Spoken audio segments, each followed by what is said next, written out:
My name is Maya. For as long as I can remember, I've been the background character in my own family's story, the photobomber, the afterthought. While my older sister Chloe drank up my parents' attention like she was dying of thirst in a desert, I was just there. My world was quiet. It was soil samples in labs, data on crop yields, the humid air of deep tech greenhouses. My job was about feeding a hungry planet. To my parents, Robert and Diane, it was a hobby, an embarrassment. My daughter, the dirt expert, my dad would say at parties before quickly changing the subject to Chloe. Ah, Chloe, the golden child. She landed the ultimate trophy, a man named Julian, a high-flying vice president at Agro Global, one of the biggest food corporations on the planet. He drove a car worth more than my student loans and wore a watch that could probably pay off a mortgage. My parents treated him like he'd invented money itself. Then there was Caleb. I met Caleb at a seed sustainability conference in Iowa. He was in a worn flannel shirt and boots that had actually seen a field, talking about regenerative farming with a fire in his eyes that made my breath catch. He was brilliant, passionate, real. To my family, he was the farmhand. The first time I brought him home for dinner, my mother didn't offer him a seat. She looked at his boots and asked, sweet as poison, "Did you remember to scrape off the manure before stepping on my new rug?" We've been married 3 years. In those 3 years, they have never once visited our home. They pictured a trailer, a shack with a dirt floor. They had no idea. No idea that Caleb didn't just work on a farm. He owned Crestwood Industries.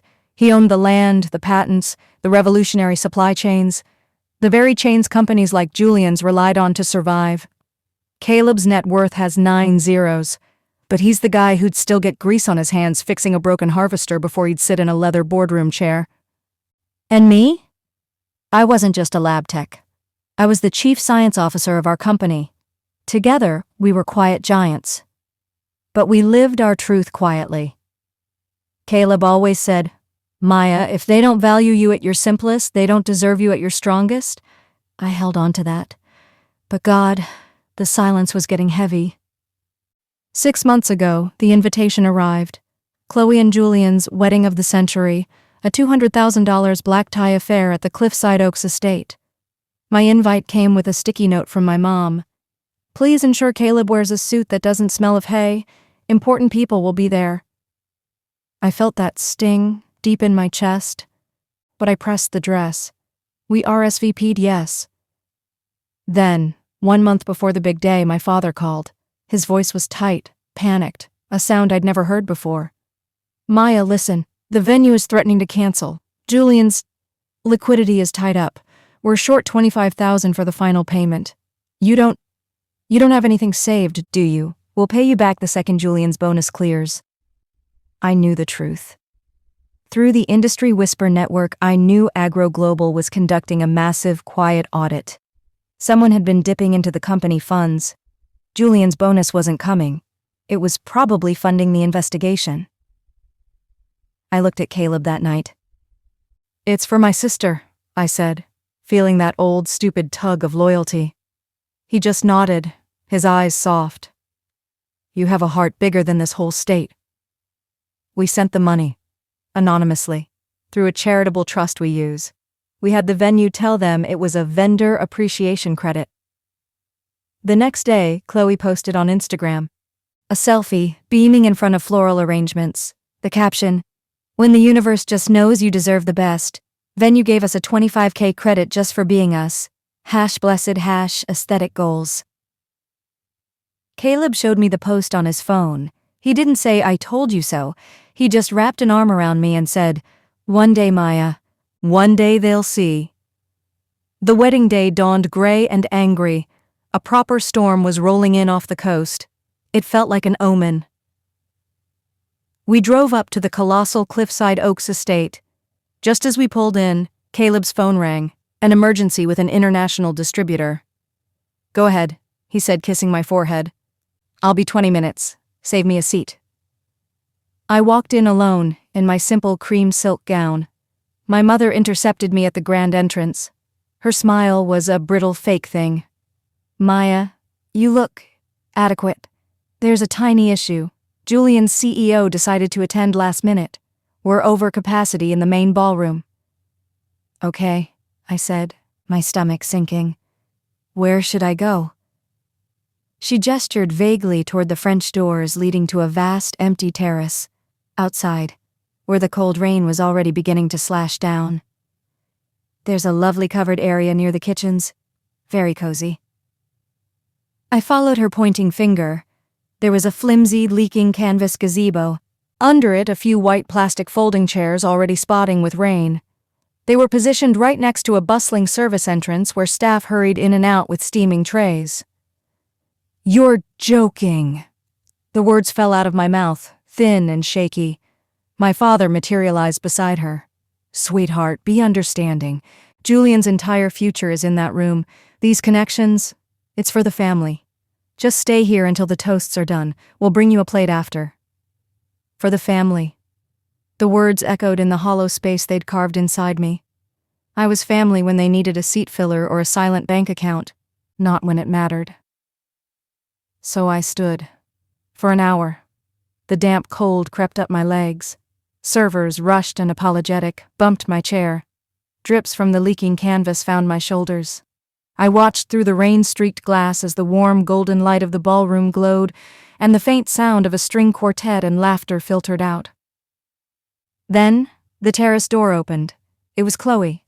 Her wedding dress was a cloud of lace and satin, her hair perfect, but her eyes were chips of ice.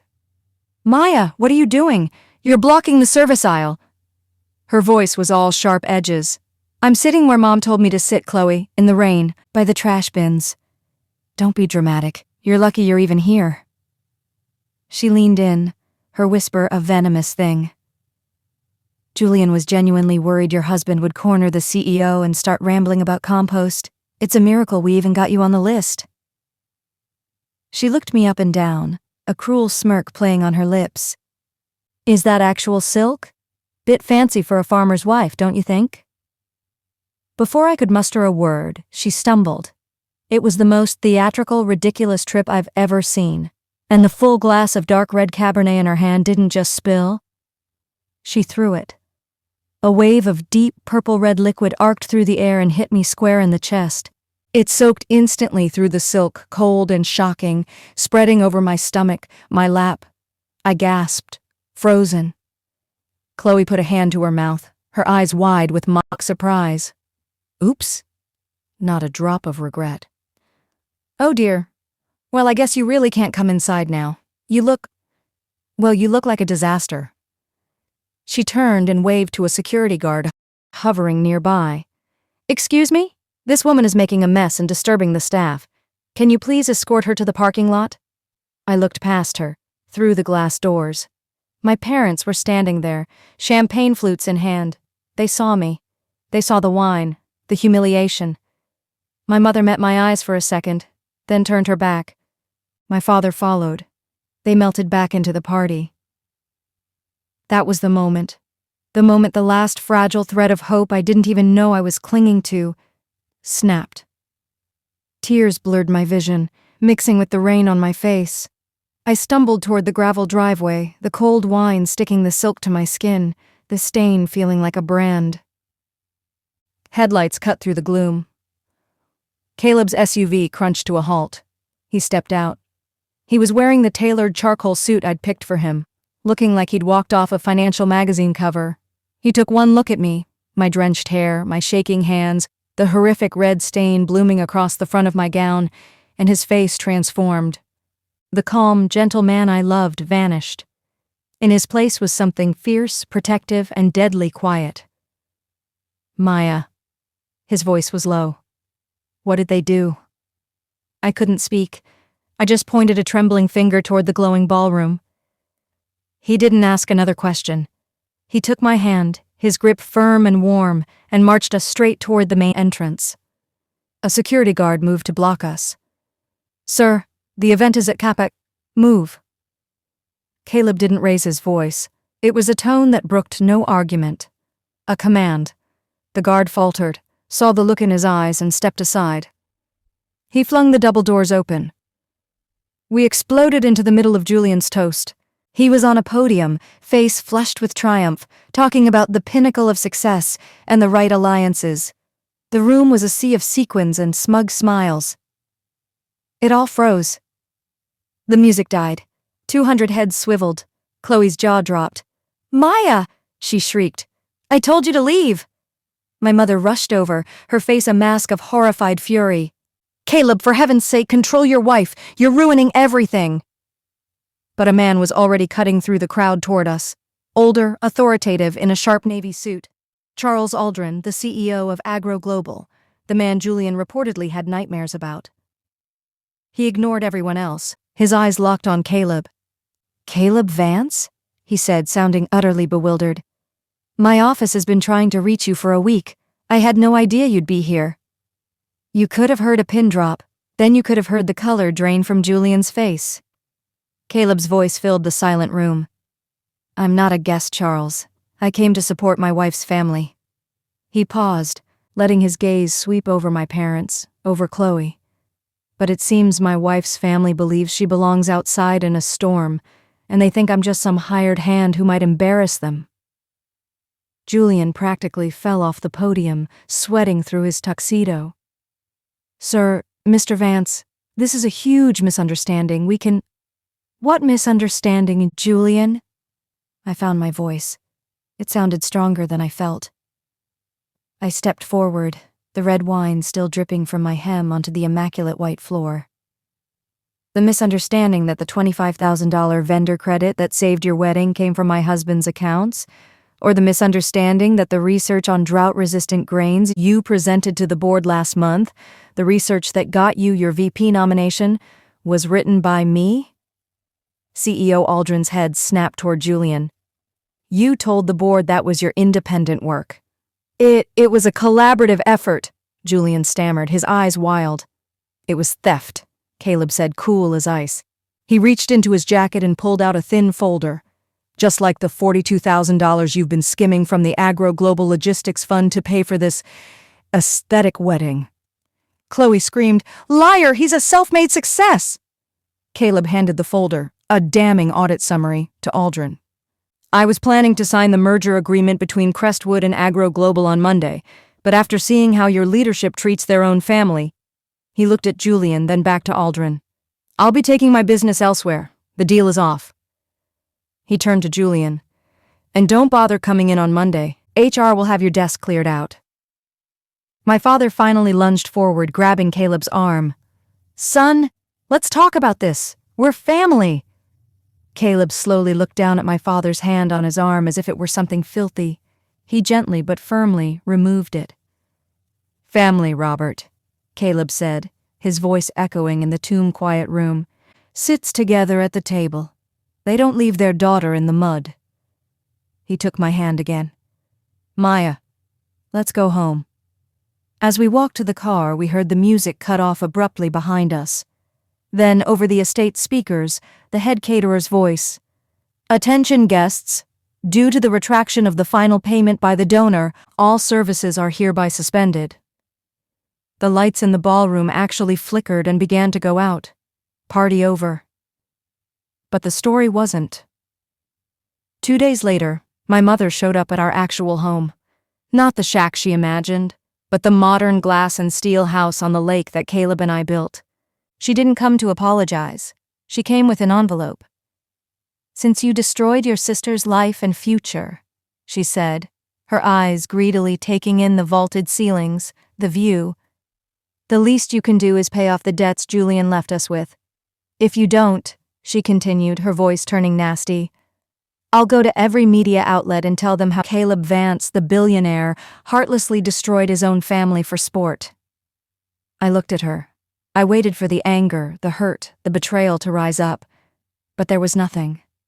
Just a calm, empty space. She had no power here anymore. "Go ahead, Mom," I said, my voice steady. "Call them. But before you do, you should know the security system at the Cliffside Oaks is owned by a subsidiary of Crestwood.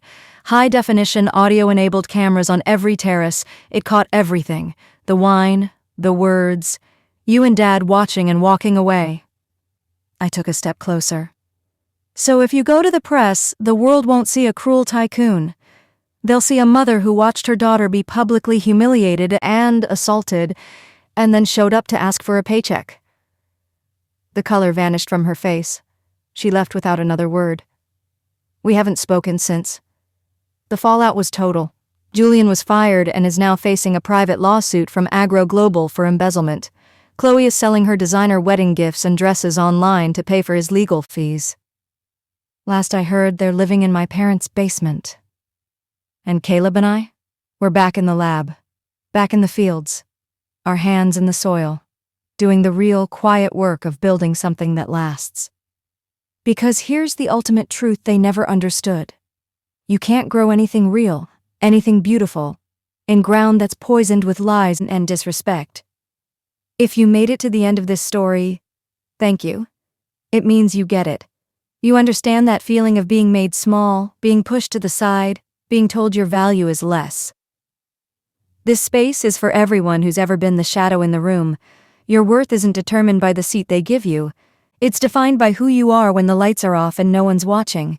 Stay true to that person. They are your power. Stay strong. If you made it to the very end of this story, thank you. It means the world to me. And if you've ever been the one who was made to feel small, or the one they tried to hide in the back of the room, this space is for you. Your worth isn't defined by the chair they give you. It's defined by the person you are when no one is looking.